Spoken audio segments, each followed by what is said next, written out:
there is a role to be played for creating a family story that will root your generations. Because when I think about going on that tour, like if somebody were to take me on a tour, and I've talked to people who've had this experience, they're like, yeah, my great great grandfather was a senator of the United States. And here's the book he wrote, here's the legislation he passed. Those kids, they think differently Yeah. about their family and about their lives. They see themselves as a part of a continuous family line or a story. But a lot of times, the reason why we fail to do that or feel that or give that to our children or grandchildren is because we've never done anything worthy of renown. Again, I'm not excited about like trying to get renown. I am saying that in if there are opportunities where that is organically happening, like exactly what happened with your grandmother, Hmm. we could have put our name on that thing.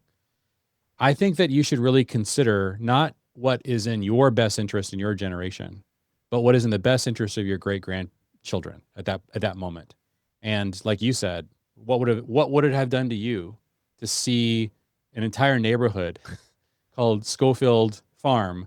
Hmm. I think you would take all of our kids through that. Like that would Yeah. just be a part of the journey of our family line. Hey guys, this 1,000 acres came from our family in the Revolutionary War. Yeah, we lost control of it and now it's a part of the subdivision. But look, like you can literally drive through the streets where your great great great grandparents used to till the fields of this Yeah. farm. Like that's I think that does something to a kid. I don't know what your thoughts are there, but that seems like the positive side of this. Yes. I agree because on the other side of town, the same town is the cemetery where those grandparents are buried, and my great grandparents and my great great grandparents and both sides of my own grandparents are buried. And at the entrance of that cemetery, there is like a stone fence, and there's a plaque on the stone fence, and there are a list of four names, and it's at the top it says trustees, and then there's a list of four names, and one of them is Minor Schofield, and that was my great grandfather. And so I know that he was a trustee, and I know that he had something to do with the cemetery. And that is pretty cool. And then also, I would say downtown Columbus, my other side of my family, they established the first hardware store in Columbus back in the late 1800s, mid 1800s. And there is still to this day on the sidewalk. Right now, that area of town's horrible. Yeah. It's really bad. We went there and it's like, oh, this is kind of sad. Yeah. But the building that's was originally there is still there. And on the sidewalk in front of it, it says Sealy Hardware.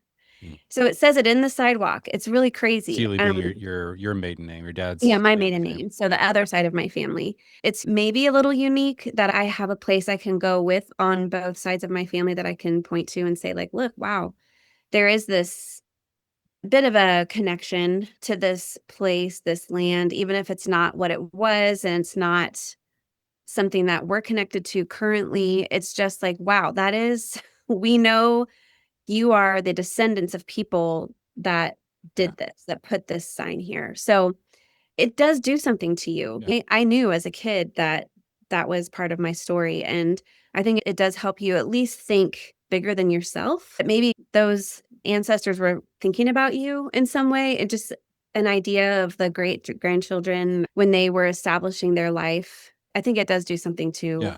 I am one I of think those. it feels like one of the things it does is it sort of says these people that lived these lives added value to the world.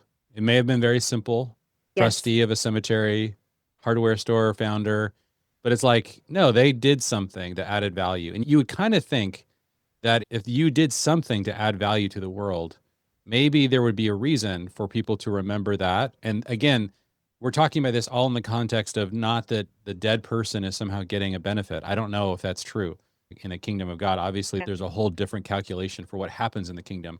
But what happens here in terms of our family identities is it's useful for because I think that as a child, one of the questions a child's going to be constantly asking is why should I add value to the world? Maybe I should just spend my Right. life doing stuff that I want to do. But if Right. you were a part of a family line that actually established, some really long lasting things enough to have their Mhm. name in documents or their name in stone, on plaques or whatever, you get the sense that, okay, no, there's not only did my family add a lot of value and I'm inheriting that, but I could also continue to contribute to that and it will impact my future generations. I think that's the piece of it that's really significant.